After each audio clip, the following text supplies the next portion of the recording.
Hi, Simone. Thank you so much for coming on the Feel Good Social podcast. I'm so excited to have you on the show, lady. Thank you so much for having me, Kinsey. Yes. Well, I did already introduce you just a little bit in the intro, but I'd love to hear from you. Who are you? What do you do? Who do you serve? Yes, no worries. So I'm Simone Pavils. I am a Pinterest expert and SEO consultant. I help all people in business, women and men, and everyone else. And I basically love working with people who essentially want to handle their own SEO and Pinterest. So they really want to, they're not ready to hand it on to another business in terms of like a big business handling it every month, but they kind of want to just be empowered to handle themselves. I really love they're in that mindset. Ooh, I love that description of your ideal customer. And I can't wait to geek out with you about Pinterest and SEO and even some AI Google updates and stuff.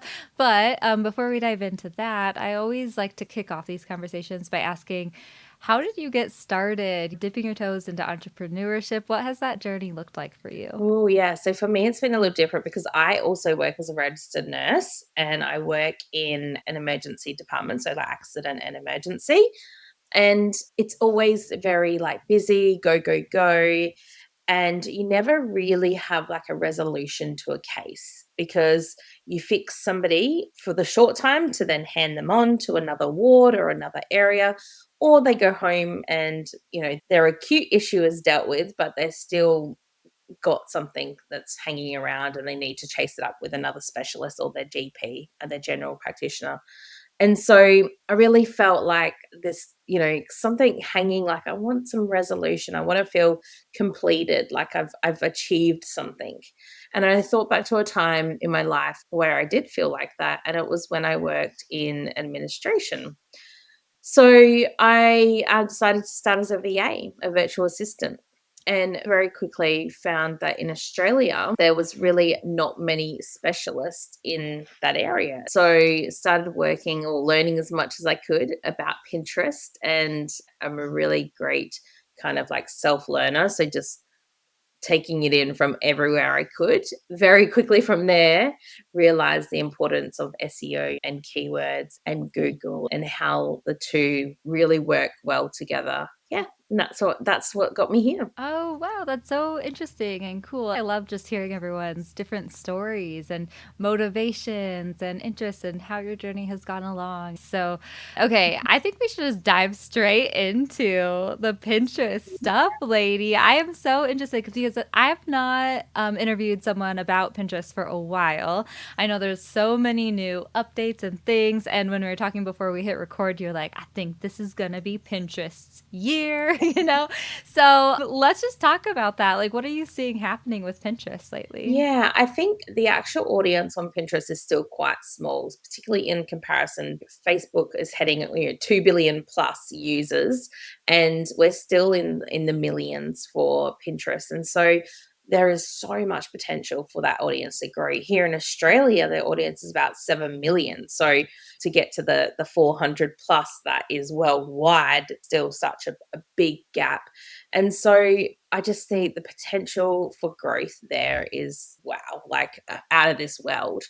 But then we see Pinterest as this place where it's not about chasing someone else's story. It's not about going to the platform to look for someone, something about someone else. It's actually you going there with an intent in mind for yourself. And it's this little tiny corner of the internet where you're not sitting there scrolling someone else's feed. You are literally going there with something in mind for yourself and you're searching it. And then you're looking at the stuff that comes up. And it's not just one person's, it's a whole lot of different information. And so that happens because Pinterest is a search engine, right? It's very similar to Google in that way that it works like search does on Google.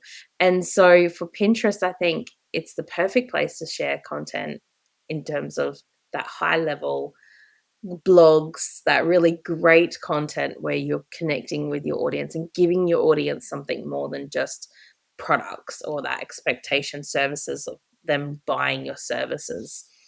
And I can only see that with Google and with AI, the importance of Google in being able to be a place that you come and share that content is just going to, this year is going to explode. Oh my goodness. I love that you brought up like those numbers when it comes to Pinterest and all that different stuff because yeah, like I freaking love Pinterest so much. And to me it feels too like my podcast in a way. Like I always just push for people to do podcasts if it makes sense for them because I feel like it's kind of a little bit more of the untapped area. And literally the SEO for my podcast has been insane as well for both shows.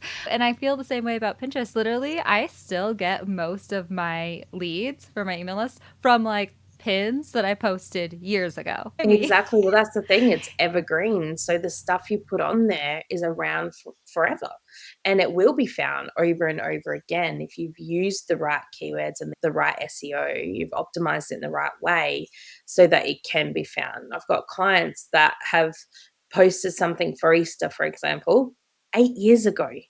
And every Easter, they continue to get leads. And it's not a beautiful, amazing pin.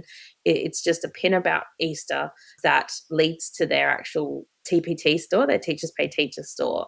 And so every year, people go there and they buy that, very small cost item, but it's in the hundreds. Sorry, hundreds of thousands. yeah. Oh man, I love this so much. So I guess maybe let's talk about if someone is looking to get started on Pinterest, what should people be focusing on right now when it comes to pinning and the strategy and all that stuff? Yeah, absolutely. So I think, you know, number one, everyone needs to have a business account on Pinterest. Some people are still dabbling in a personal account. And the fact is you don't have the analytics, you don't have the tools, and you don't have the exposure that you get on a business account. So take that step first of all and make sure you have a business account.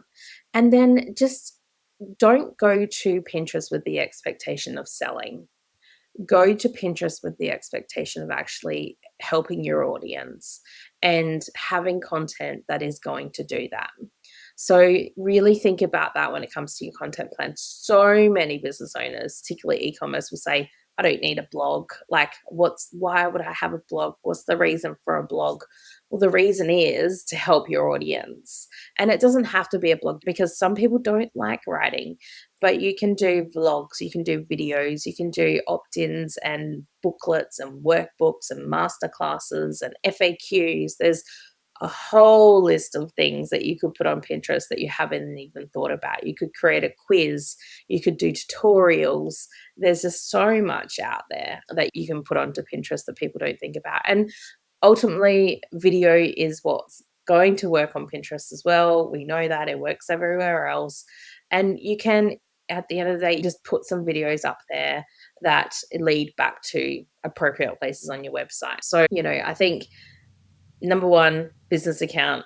Number two, offer your audience something that they need and survey them. Ask them, what is it that you want or what is it that you need from me as a business owner? And then number three, you do need to be consistent. So I know everyone says consistency, but it's true, right? We want to send that right message to the algorithm that we are there. We are using the platform. We're not just dumping and running, and we're being consistent. And so if that means for you only being able to show up 3 times a week, that's okay, as long as you're consistent with it. Yeah, ooh, I love it. Can we talk about specific types of pins real quick? I myself have seen the most traction, honestly, from I'll create like infographics or something. I actually created this, oh my goodness, and this is totally another conversation. But like one of the first things that I created when I taught myself graphic design was this map to branding thing. And it's this fully custom out of my head map, like that's mapping out all the different things to branding and stuff.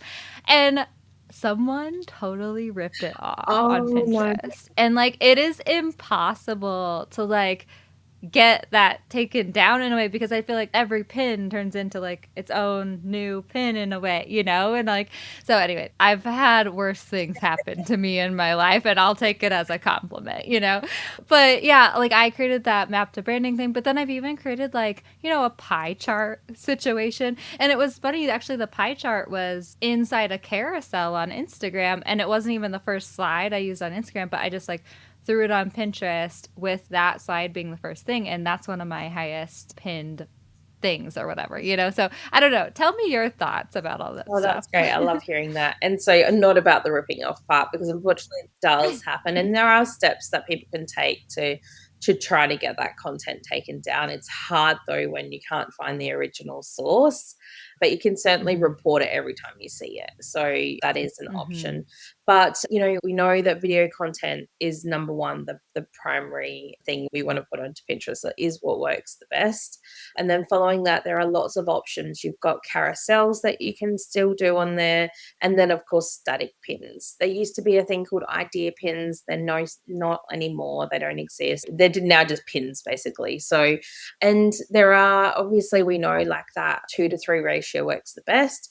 But you can certainly dabble with a little bit of a longer pin or a square pin. You can play around with it and see what works best, because sometimes you will find that a slightly longer pin does really well. There used to be a time where people did these huge long pins, but now they get cut off. So we don't encourage that anymore. But yes, infographics work really well, and you've got visual stuff. And I encourage people to go to the platform and search your topic or your niche or your keywords that you want to use, and just have a look what else is out there. What are those top ranking pins that come up first? And how can you duplicate that, obviously, in your own way with your own spin on it? What appeals to you? Because things that catch your eye first are probably going to be the same things that catch your clients or your customers' eyes as well. Yes, I love doing that too for like research with Instagram even and stuff. And oh my gosh, like pairing all of this with ChatGPT and all the AI stuff that I've been doing lately, I just get so excited. One of my tactics that I've been using with ChatGPT lately for scrolling Instagram is I'll see an Instagram reel that I kind of want to use as inspiration, you know, a trend or something, or I'll see a meme on Instagram and I'll screenshot it. I'll throw that upload into ChatGPT and be like, please help me customize this for my brand to fit my brand. And I feel like that could work for Pinterest pins really well Yeah. too. I get so excited about this stuff. Oh, can we talk a little bit more about the video content? I think that I need guidance because to me in my head, video content on Pinterest doesn't quite feel the same as on Instagram. So, like, what kind of video content Yeah. should we be posting? Absolutely. So when we think about Pinterest, it is a top of funnel search platform. So top of funnel being the keyword there. And that means that most of the people on there have not discovered us yet. They don't know anything about us. And so putting up a fun dancing or, like video is not necessarily going to be something that works well on the platform. So we really want to be putting videos on there that are offering that educational aspect or like advice or a little bit of information. So if you have products, for example, you sell doormats, you can go on there and you can talk about how to care for those, how to get the best out of them, the aftercare, the washing guides. You can talk about a multitude of things in regards to that, how to choose the best one, which ones are good for which seasons. And so that is really the type of content we want to see. For someone like me in Pinterest and SEO, I would go on the platform and I speak about, these types of things that we're talking about now, Pinterest tips and SEO tips. And those should direct back to parts of your website that are relevant to that video. So you can do that in a few ways. You can obviously have your blogs on there if that's what you're doing. And particularly if you have like a wide scope of a blog, for example, I might have a blog about my number one tip for a great day. And that tip is about making beds, right? So you make your bed in the morning and it leads to a fantastic day. I could create a static pin about that, a video pin about that. I could create a carousel pin about that, and they could be all about different aspects. I could talk about routine. I could talk about having a clean bedroom. I could talk about setting myself up for a good day, manifestation. Like you could talk about a whole different amount of things in regards to that blog. And so, really, when we're thinking about our core content, that's where we want to go back to. Like, how can I get this into the world, and sharing it on the platforms? We know that Google's going to keep loving that. It's going to want us to share things around the world even more than what it is now. And so video really is important. It is a key aspect of sharing that content. And the way we do it is talking to people. Yes. Okay. I love that. And I'm hearing too that we probably can repurpose things between Instagram and Pinterest, but, maybe focusing on the Yeah. educational, informational content when it comes to that sort of Yeah. stuff. And I like that too. I feel like I was hearing whisperings about Pinterest not liking duplicated pins or pins about the same thing. Is there anything that we should worry about when it comes to Yeah, that? so we know in 2000 and sort of 2020, things changed in the way that Pinterest is wanting content or wanted content. And so there used to be a time where Pinterest wanted a lot of the same content. So it was really quantity over quality, essentially. And we all saw that the same stuff just kept popping up. So we would be scrolling and we'd see the same pin and scrolling and see the same pin. And so Pinterest recognized that and realized they needed new content on there. They told us that they want this fresh content. That's what they call it, fresh content. And generally, fresh content means a new URL, a new website address, so a new blog, a blog page, and a new image that's never been displayed before. And you share that onto the platform. And that's what we kind of call that gold standard content that it hasn't been on there before and it's a brand new image. But you can, particularly with a long gap in between, so really that 3 months or even 6 months, you can share repeat images. Now, I wouldn't share it many times. You might want to share it maybe 2, maybe 3 times. And you want to do that to a different board. So you wouldn't do it on the same board that you initially shared it on. And this is why you kind of need to be across your content in that way. You need to remember where you last shared that. But also, there's great tools that exist to allow that to happen as well. There's scheduling tools that allow you to interval pin the same pin image with intervals of 3 to 6 months between them. So you can certainly do that. The other thing you can do is what we call silver content, which is URL, same website address, but with a brand new image. And so you would just share that with that new image, and it'll be what we call the silver content, which is not as great as that initial time you put it onto the platform, but it's a new image. And so it is somewhat new as well. Okay, yeah. Oh, I love that advice too. That makes sense to me. So I kind of want to dive a little bit into the AI stuff, and it's totally cool if you don't really have an answer. These things are changing Right. so Oh my much goodness. anyway. Crazy.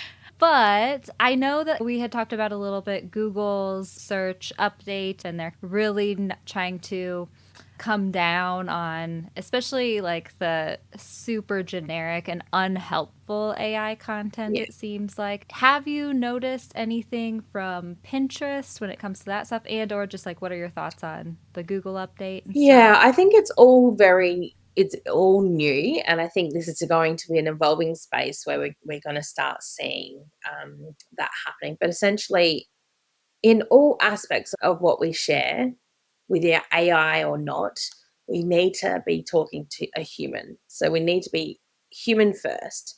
So the content we share needs to be for our audience. It needs to be reread before we share it to make sure that it is our brand voice and that it is what we want to actually put out into the world. As long as you do that on any of the platforms you're sharing onto, then certainly you're going to have a much better result than if you were to just generate it and put it out on there.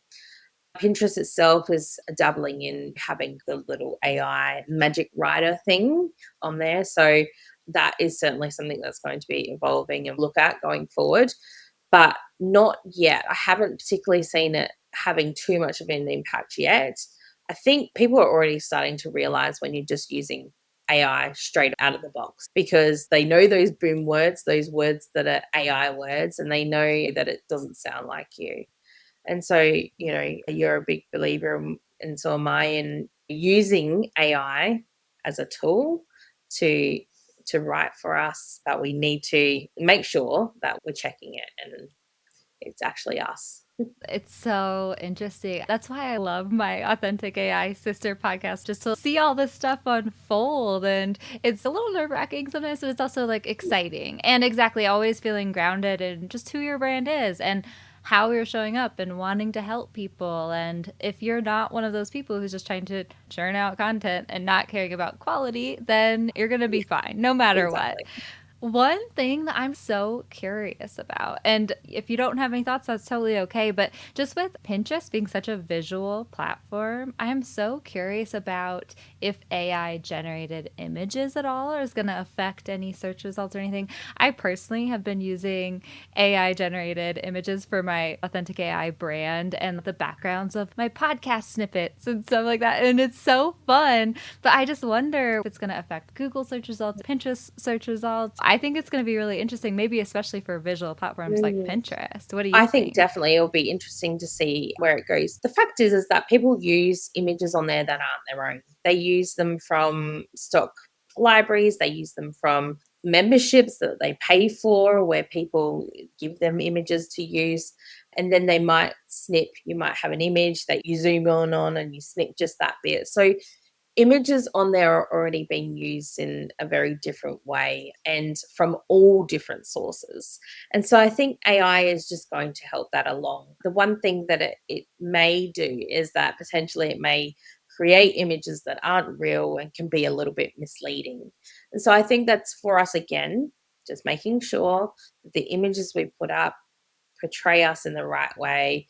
They put out the right message, convey that right message that we want, because Pinterest will read it. The actual platform is able to have a look at your image and see what's in it. And essentially, that's actually one of the things people don't realize, because if you are putting up an image of a monkey for your content as something fun, it will attach the keywords monkey to your content, and your content might be about the t-shirt that the monkey's wearing.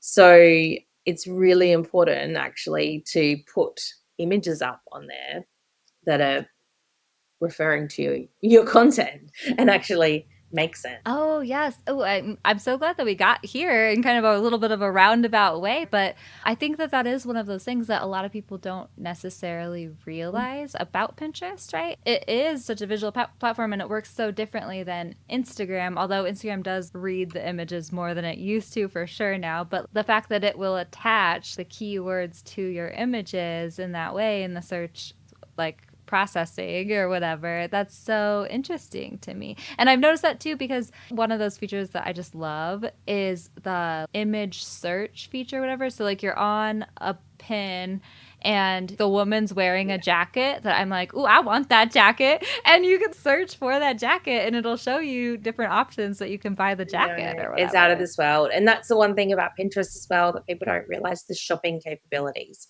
And so you can go into a shop, or your audience member can go into a shop and they can take a picture of a lamp that they see.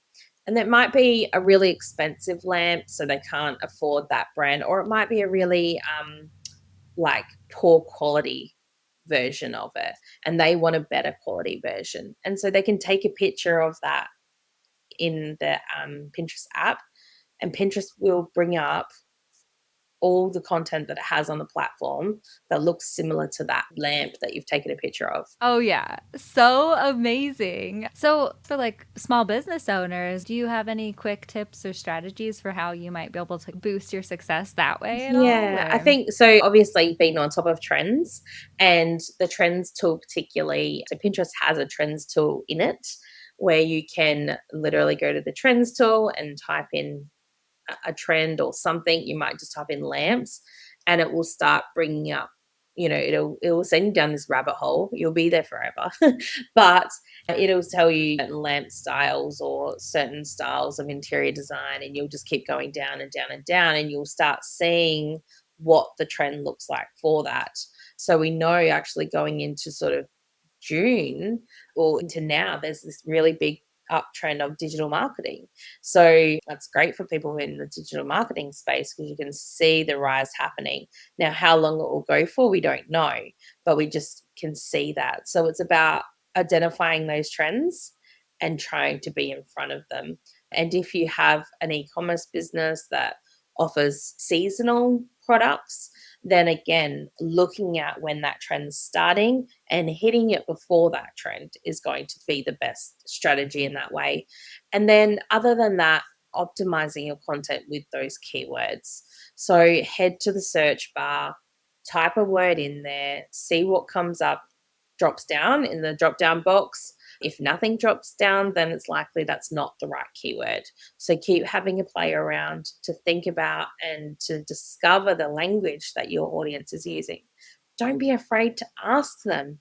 Go to your Instagram stories, put a story up and say, hey, if you were searching for this, what words would you use? Sometimes the words we're using are not the words our audience are using. So really optimize your content in both and your Google content on your website with those words that your audience is using. Yes. Oh, I love this. There's so much we can learn from you, lady. And oh my gosh, yes, thank you for bringing up the trends thing too. Everybody go hop on the digital marketing train right now. No, I'm just Yes. kidding. But I kind of was looking into the trend thing in like January-ish or whatever. And of course, it was like vision boards, And I was like, oh, like put a pin in it. Next December, I'm going to do like a brand vision Yes. board, like workshop or something. But yeah, I love keeping an eye on those trends too. And then also, if you feel like you don't have time right now or you're missing it, guess what? That trend will likely come back Yeah, around. exactly. And like for those beginning of the year,